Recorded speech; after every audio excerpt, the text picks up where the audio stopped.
say survival. We just want to go over our battery consumption. We have come out for a 3-day weekend.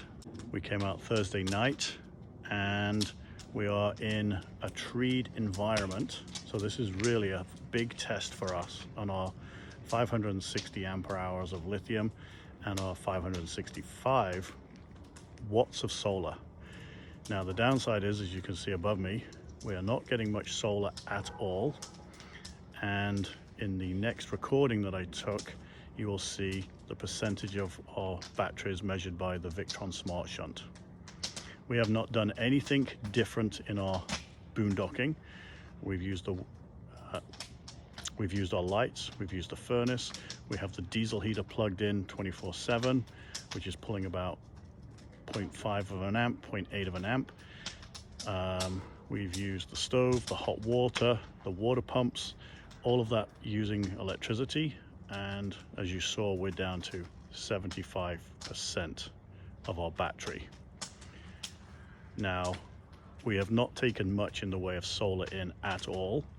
So I could say, well, it's not could say, it is, I've lost 25% of my battery capacity, and my OCD's kicking in going, you know, we've used 90% and 85% and 80%, and now we're at 75%.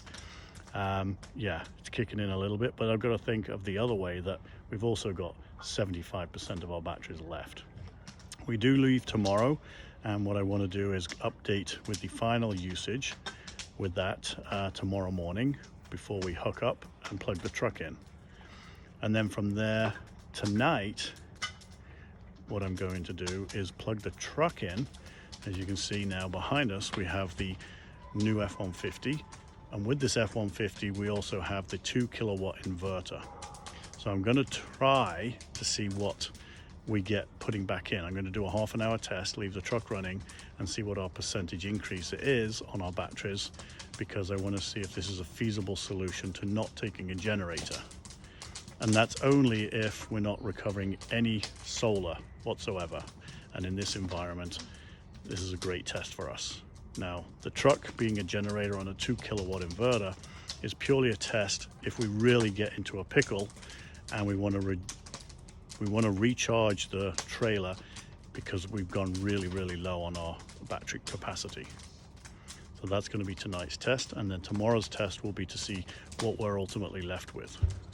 So just to give you an updated picture of what we've got going on with reflection, as you can see the trees again. We've got the windbreakers up because it was chilly on our backs or on our faces last night. We've also added the skirt to the very bottom of reflection, and we put the side skirts up just again to stop drafting. So as we've talked about this weekend, and it's pretty much the first sort of three-day weekend that we've camped off grid, I want to talk about our fridge. Now the fridge is the 12 volt Furion fridge. I'll put a description down below on the size. I can't remember off the top of my head. I want to say 9 cubic feet, but it definitely looks bigger than that. And I want to give you a bit of a guide through there for what we've been sort of supplying it with for 3 days, which is, when you open the doors, it looks like nothing is in there, which is very, very crazy. And what we've been talking about when it comes to the batteries, what we've been doing is nothing. Like, we have not changed anything to make it easier on these batteries. So the research that I did prior to buying this reflection, it was very hard to find information on this 12 volt fridge. Now, we were very hesitant, as I've said before, because it's so big. We actually didn't realize how big it was. We thought it was smaller size-wise than how big it actually is.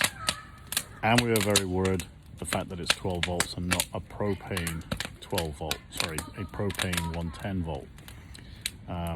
But prior to coming on this trip, I left it on solar in the driveway, and we started to load it with food, and the fridge and the freezer, it came to 100% every day.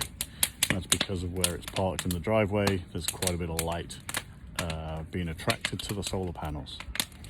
When we're here, as you can see by my backdrop, that we've actually got a lot of trees here. We've received minimal, half an amp to, I think I've seen 2 amps max in the period of time that we've been here.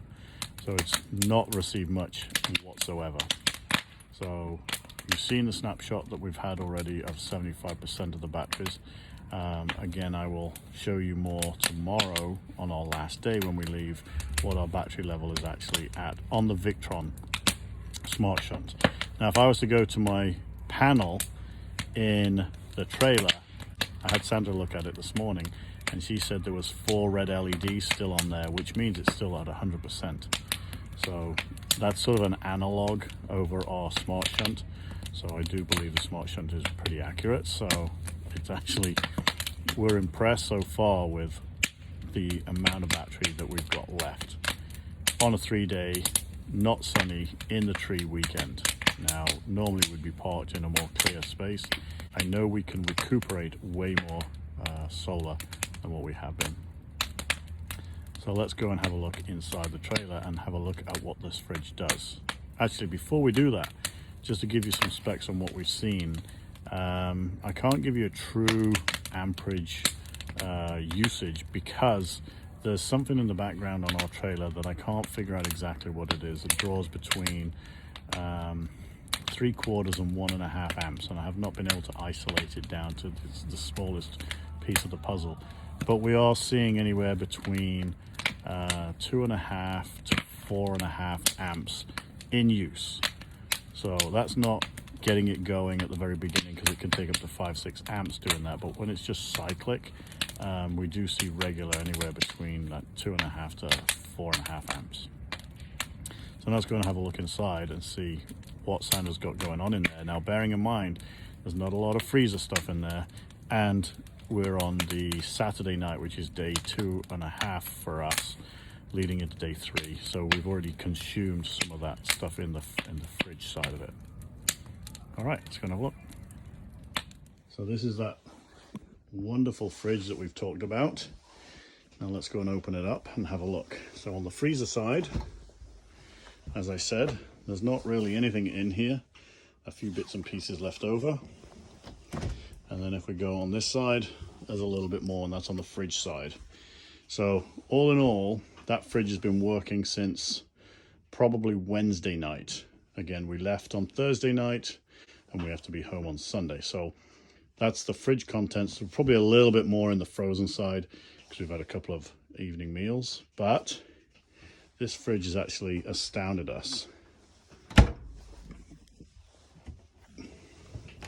Way better than what we'd anticipated. Like I said, there's no discussion on changing that to centigrade. We can't find it anywhere. And it's actually worked out amazingly. As you can see my reflection there. I talked to you through a reflection. But, which is coincidental because it's a reflection trailer. Sorry about that. But anyway, so that is a quick update on the fridge. It is pretty good for us. We've actually liked it a lot more. I'm just trying to see if there's any information on here on the sides. I can't remember. No, I don't see any decals on here currently. There is the lock up here that goes across. There's 2 of these. One moves and then the other one is right here. But it's worked out really well, to be honest with you. And what's the old saying? Stop moaning and get on with it. And that's what we've done. And so it's worked out to be a better freezer than we had anticipated. It's still going to go and work whether it's empty or if it's full. I mean, a bit harder when it's full, obviously. The next big test for us would be in the hotter climates. So when you're at the 30+ degrees C, what is it actually going to do? So that's where the battery is. If I press it, you can see we've got full battery charge on there. And I will flip it now to see what we have going on with the Victron Smart Shunt. And then we're going to plug in the truck. What I'm going to do now is a 50 amp to 15 amp charge test using Fred 3.0. You can see I've got a cable going into the back. I'll show you in a minute. And what we've also got going on is right here. We have the 50 amp adapter going to a 15 amp adapter. So now let's go and have a look at the back of the truck. So my inverter is right here in the bed. This is a 2000 kilowatt inverter. I have two outlets right here, we're plugged in. And what we're going to do is a charge test for 30 minutes, like I said, and see what happens and how many kilowatts. So let's go turn this on.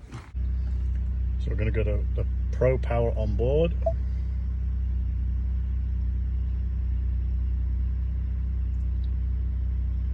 And we're in generator mode. So right now we are charging 600 watts. We'll see how many amps this is going to kick into the trailer for charging. So there's our timestamp in the top left corner, and we'll wait 30 minutes and see what we get. While we're in here, I just want to point out that mileage there, 269 kilometers to empty, and the fuel gauge in the top right corner is just below half a tank. So we'll double check to see if that miles to empty changes in that 30 minutes. Another decent check, I guess, as well. So we're at 7:07, that's 30 minutes since we started this. We've dropped down to 440 watts. And if we have a look at our fuel, we've actually lost fuel. So we went from, I believe it was 269 to 262, and the fuel gauge is obviously still just below half a tank, which is fine. And as you're looking currently at the 440 watts, we can compare that with the Victron Smart Shunt, and we can have a look at that, and I'll put that in the corner so we can go through that assessment as well. 30 minutes has given us roughly 2% increase from 73% to 75%. So if we were to times that by 4, because on a provincial campground you can run your generators for 2 hours, so we would be getting, what was that, 2,468%, which is not great for a 2 kilowatt, but again, my batteries are fairly full, 73%. We are also charging up what we are using, which is probably around 6 amps as well right now. The fridge is probably running, and also the diesel heater is running as well. So, you know, we are not just putting in 2% or 400, or sorry, charging, was it 400 watts? We're actually increasing that by 40-ish watts as well, because we're consuming power at the same time as charging it.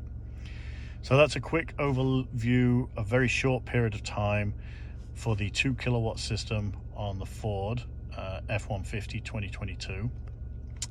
At a pinch, at least I know I can, you know, charge my batteries up to get my electrical consumers like my slide or my power jacks to work if I needed to as well. And don't forget, as soon as I operate those jacks to increase the battery load, the generator on the 2K in the Ford will actually increase idle, just like a generator does when you add a load to it, if you've got one of those that come off idle when there's a load seen on the generator. So far, I mean, I expected maybe a little bit more in the wattage and the amperage. It is 26 and a half amps at 400 watts, so it's not doing too badly that way, but I mean, time is what you'd be having to wait for. So we're getting ready to hook up now, and what we're going to do is just show you that we're at 66% on the Victron Smart Shunt. Let's quickly go and have a look at the register inside of the trailer. I got a battery here. Oh, sorry, that's fresh tank. Battery shows still 4 LEDs. So that's pretty good, considering we're at 66% on the Victron Smart Shunt. But we're going to show you this now, and then what happens when we hook it up with the 7-way pin, and ultimately when all the slide is in, which has just come in, and all the jacks are up, see if we lose any more power. So the 7-pin is connected, and you just saw that we were receiving anywhere between 12 and 13 amps off of the 7-pin. So the 2 kilowatt inverter last night, we got to see, as I walked through the exhaust, that we were getting 26 amps. So the 7-pin, it'd be an interesting challenge would maybe to add that next time to the inverter and to the 7-pin and see if we actually get more power going into the trailer. So something to think about. But I hope you really liked this breakdown of the usage of the fridge, how reflection's doing, the batteries to install, the lack of solar use because of the trees, and it gives you some information and some data. I'm hoping that all works out for you. From Sandra and I know you haven't seen much of Sandra, but she was resting this weekend. Here. I was being a sleepaholic. Survive and to be alive. I just want to add the update to this. When we got home, the sun was out after our dull weekend, and we hit the maximum that I've ever seen. 420 watts of solar, 30 amps of power coming in. This was no trailer connected to the truck. Absolutely amazing. Solar array worked perfectly. I am super happy. Thanks for watching.